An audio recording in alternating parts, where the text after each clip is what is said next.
Hey, okay. I don't know if you've been keeping up with the news, but this coronavirus thing is getting very serious right now. Um, so I don't know if you've noticed on the news, go on the news and type in coronavirus or whatever, and then the World Health Organization has increased the risk to very high.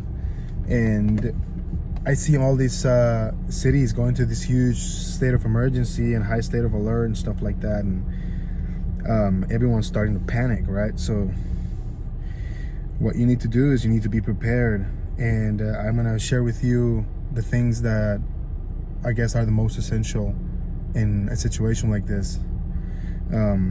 Most colleges have been sending out students and have been sending out letters to parents and stuff like that, urging them to prepare for a severe disruption in their normal everyday lives, right? If you notice what's been going on in China, people are not leaving their homes. People are in quarantine.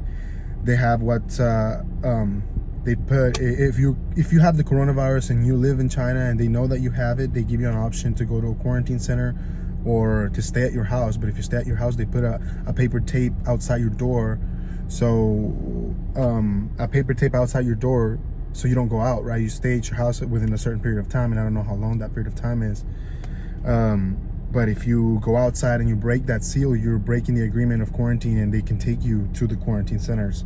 So although I don't know, that's just what's happening over there, and they're shutting down all the cities, they're shutting down all the schools, shutting down all the mass events and stuff like that. Now this virus is in Italy, and it's causing like a huge infection everywhere. These secret churches are spreading the virus and stuff like that, and rumors are that the Pope has the virus as well, and it's crazy, guys. So okay, let's get started, right?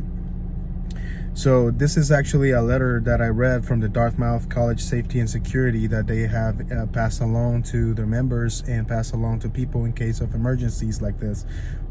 This could also serve you in a severe storm, a flooding, something that will prevent you from living your everyday normal life, you know. All right. Number one is you need to store a supply of water and food. Okay. So during times like this, you're not going to be able to go to a store. Stores are probably going to be out of supplies. If you get there, there's not going to be what you need, you know, because everybody needs the same thing. And what's the first thing to go in case of a hurricane and stuff like that? You go to the stores, and what do you see? All the water is gone, right?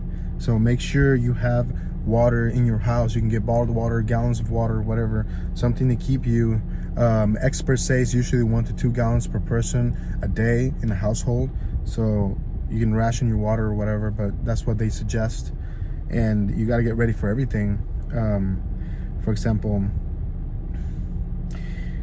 even if you rely on tap water could be contaminated. Like right now in Houston, there was just a huge main water leak, and they are on a boil water notice and stuff like that. So things like this could be taken away from you, things you take for granted, you know. And next thing is food. So water and food, they say you can survive 30 days without food, but you can only survive 7 days without water. So water and food are the most important things that you have to have in your home. The best way to go about it is plan about 4 weekly menus. You know, have about a 30-day food supply. Have 4 weekly menus. That's 21 meals a week, breakfast, lunch, and dinner, you know, times 7, 21, blah, blah, blah. So stock up on a bunch of non-perishable foods like canned goods, you know, canned fruit or canned vegetables, whatever, pasta and stuff like that, like macaroni and cheese, ramen noodle soup, whatever you think you do, you know. Yeah, non-perishable foods, non-refrigerated foods, beef jerky. If you get frozen foods, you can fill up a freezer real quick. Frozen foods are also helpful, by the way. Consider alternate sources of fuel and appliances for heating and cooking. You may want to have like an outdoor little stove or something like that for camping, so you can provide heating and cooking if your propane doesn't work or if your electricity is out at home. It could be gas barbecue grills, small outdoor wood cooking rings, portable camping stoves, a wood stove or a fireplace. So you can go as cheap as a little wood rocket stove, you know, whatever, stove, fireplace. You need medication, personal medication. Although we don't have anything for the virus, the virus will still bring like extra bacterial infections, and that's what you want to combat with the medicine that you get like Tylenol, Advil, you know, the cold and flu, whatever, all the medications that you take whenever you have these bacterial infections and stuff like that. If you have pets, worry about pets. You have to plan around their stuff. Get some food for your pets, get some extra water for your pet. Don't forget the cat litter for your cats and stuff like that, you know. Number 5 is money. Cash may or may not be good, because in China they're destroying all the cash because it's being infected. So I mean, I strongly advise you have cash in case the power goes out and you can't use the machines and stuff at the grocery stores. You know, you can still pay with cash, but that may not even be something that's going to last that long, because they might destroy it if it's infected, and that's another way of transmitting the disease, you know. Other things to consider are like communications. Hopefully the internet still works. Hopefully people are able to still communicate with each other. Hopefully there's still power, you know. You never know what's going to happen. So yeah, radio, telephone, stuff like that, walkie-talkies if you're nearby with your friends or whatever. Other things to consider, you gotta consider extra supplies like paper supplies, like paper towels, toilet paper, tissues. If you go places, you want to have tissues, so you don't press buttons with your fingers. Just grab the tissue, press stuff, open doorknobs with a tissue, you know, and then throw the tissue away and stuff like that. So you're gonna want to have gloves, tissues, gas masks, the N95 ones, the ones that keep the dust out or whatever, for like painters and stuff like that. Those will do just fine. But try not to touch your face. Try not to touch surfaces that most people touch, you know, although it's really hard. And just be real careful about that.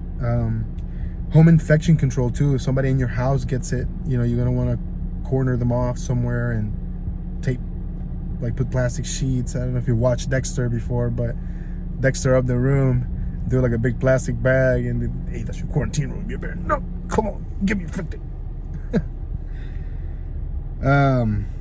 Flashlights, you know, I guess like flashlights, little lanterns, LEDs, entertainment and stuff like that. Oh yeah, entertainment.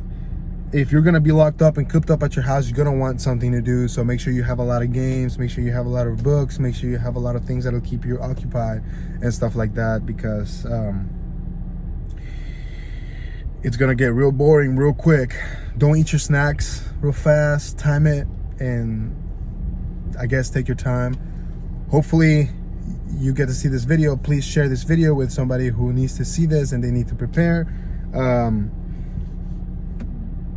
I'm not trying to scare you or anything. Just get your shit right. Get your amount of food right to where you feel comfortable in case you have to stay home, you know. And in case you don't, well, at least you have the stuff now that you need. But based on what's going around in every other country, it's not that far from being here. So I suggest that you really think about this. Go out there, get your stuff. The grocery stores are crazy right now. I just came back myself from Costco, and I bought a couple of water bottles and a couple of sodas and stuff like that, some snacks, you know. But the lines are super long.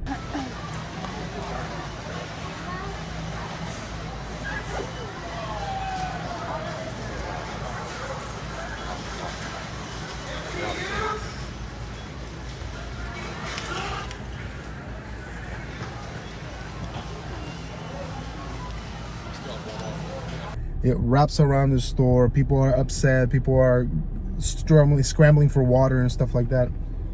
And it's just unbelievable. People getting into fights at the self-checkout and stuff like that. So you just want to be ahead of the game. You know, go get your stuff now. Prepare. Take your time, and then get ready for whatever comes. You know. Hopefully, I can help you. Please like and share this video to raise awareness of what you need to do to prepare in case you have to stay home. And hope you have a good one. Thank you for watching. Like, share, subscribe for more content coming soon. Careful out there.